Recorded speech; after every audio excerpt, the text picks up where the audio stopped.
sou o Gotkos e você tá no Detonando Geek. A Sony aí abriu as cortinas e através do arquiteto do PlayStation 5, Mark Cerny, ele trouxe pra gente aí novidades, detalhes e também especificações oficiais do PlayStation 5, que inclui até mesmo frequências de CPU, GPU, funcionamento do SSD, Ray Tracing e muito mais. A gente vai trazer tudo pra você agora. Deixa o like, se inscreve no canal, compartilha essa informação, é nova geração e no Detonando Geek você sabe que isso é compromisso, vem comigo. Antes de começar esse vídeo, já quero especificar que isso não é um PlayStation 5 versus Xbox Series X. A gente está preparando esse conteúdo, portanto é muito importante que você ative a notificação e nos siga nas redes sociais para ser informado quando sair esse vídeo. Mas você já pode fazer a sua própria análise utilizando o nosso vídeo do Xbox Series X, que aparece aqui no card, e colocando no comentário o que você acha, quem está melhor, Xbox Series X ou PlayStation 5.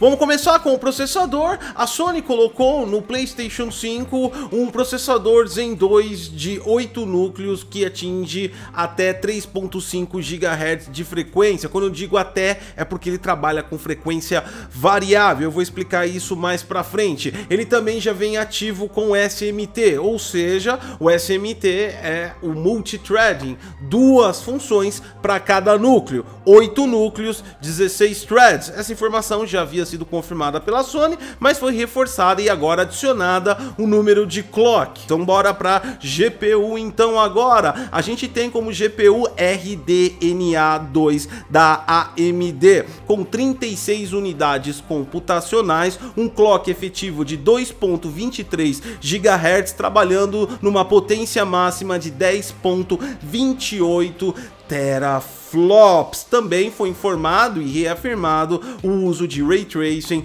por aceleramento de hardware, que também a gente já vai explicar mais detalhes à frente. O ponto interessante que chama atenção nessa GPU, como você já pode ter reparado, é o tamanho do seu clock, 2.23 GHz, que assim como o processador vai trabalhar com frequência variável, ou seja, ele pode chegar até esse clock. Como a Sony optou por um menor uso de unidades computacionais, ela está exercendo maior força por núcleo através do aumento de clock. No entanto, efetivamente a gente não sabe o tanto de ganho porque não foi informado qual é o clock base dessa GPU. Dessa forma a gente não sabe quantos por cento a Sony está acelerando essa GPU. Outra coisa também que tem que levar em consideração é que da arquitetura RDNA2 nós não temos nem ao menos benchmark de PC, pois não foi entregue ainda as GPUs da AMD no mercado, nem mesmo aí um teste básico na internet. Tem que levar em consideração o acelero de clock, no entanto, o IPC, as instruções por clock.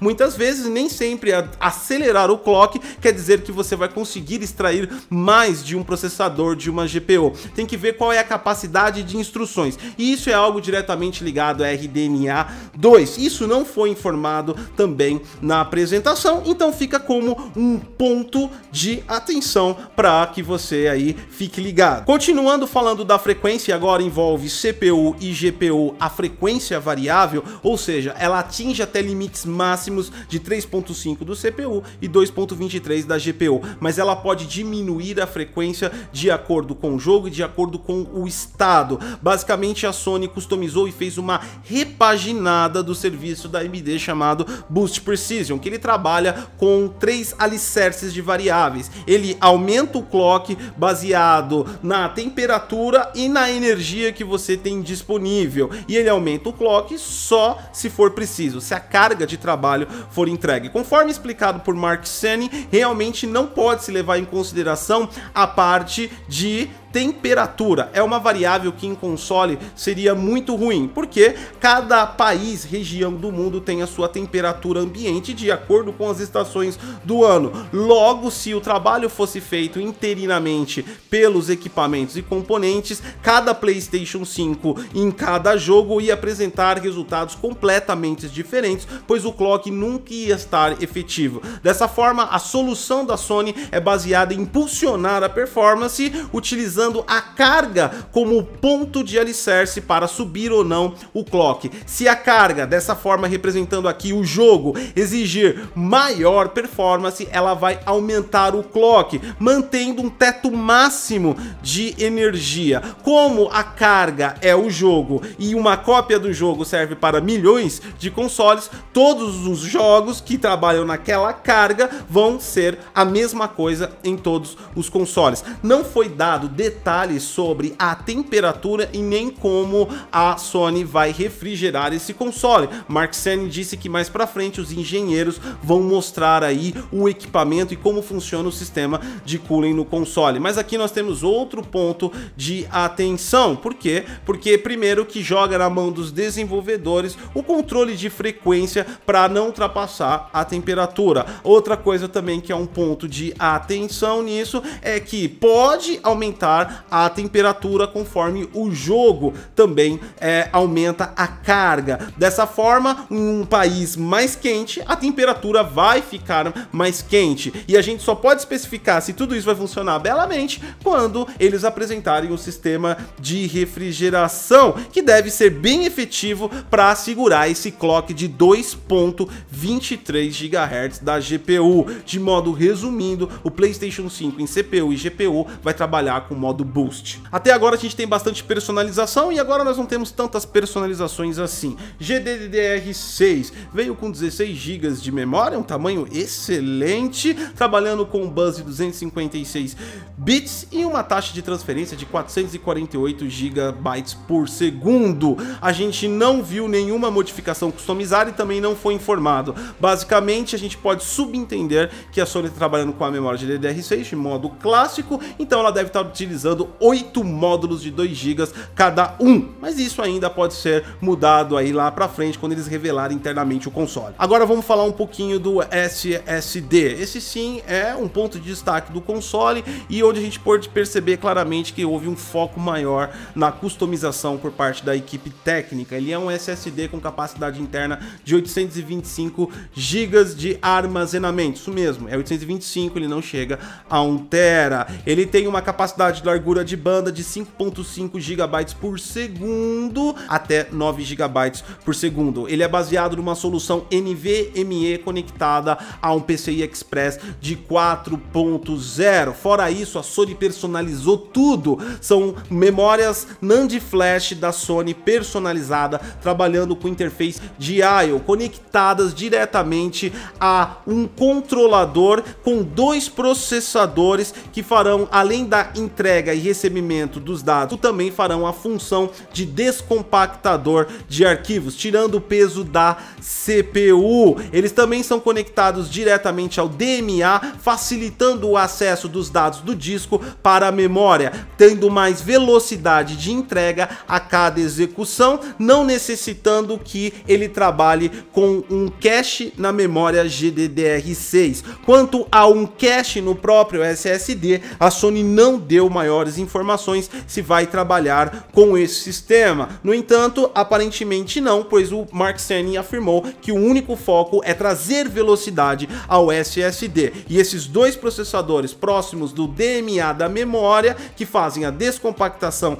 e deixam ele solto para fazer todo esse trabalho em 12 canais de dados, provavelmente consigam entregar uma performance de velocidade muito grande. Agora uma informação sobre disco que todo mundo quer saber: eu vou poder utilizar o meu disco mecânico por USB convencional? Sim, você vai poder, no entanto você não vai poder utilizar as velocidades do PlayStation 5. Aqui um ponto de atenção: caso algum desenvolvedor faça um jogo exclusivo para o SSD, você também não conseguirá utilizar um HD mecânico. Caso você precise expandir aí o tamanho desse SSD do PlayStation 5, a Sony deixou aberto, ou seja, o PlayStation 5 é compatível com os sistemas NVMe do mercado, esses mesmos, esses SSDs que você compra para PC. Mas existe uma vírgula e um porém sobre isso: como o sistema é baseado em PCI Express 4.0, é conveniente que você use o SSD NVMe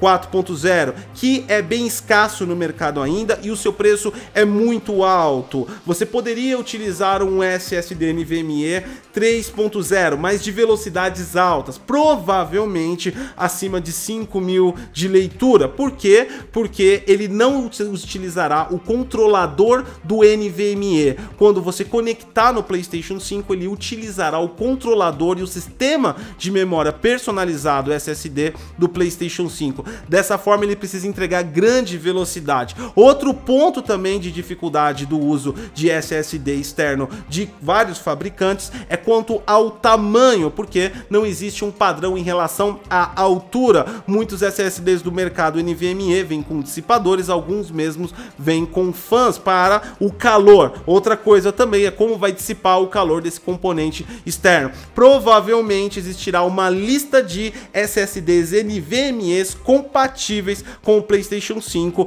no site da Sony, pois não são todos que serão compatíveis, baseados nessas dificuldades com que eu falei. No caso do Ray Tracing, foi reconfirmado o uso de aceleramento por hardware e também todos os ativos que poderão ser colocados em Ray Tracing, que são todos que é preciso no jogo, como iluminação global, iluminação estática, reflexo, sombreamento. Tudo isso vai ser possível através do PlayStation 5. Mark Cerny disse que ele vai funcionar parecido com as novas GPUs AMD com RDNA 2. O problema é que nós ainda não temos essas novas GPUs no mercado e nem testes com Ray Tracing dessas GPUs, ou seja, nós não sabemos até o que ponto de qualidade pode chegar o Ray Tracing do PlayStation 5 sem uma referência pelo menos de uma GPU AMD. O que deu para perceber é que ele deve trabalhar com Intersection Engine, que utiliza muito mais ativos de hardware do que de software para produzir Ray Tracing, muito parecido com o que a Nvidia faz com suas placas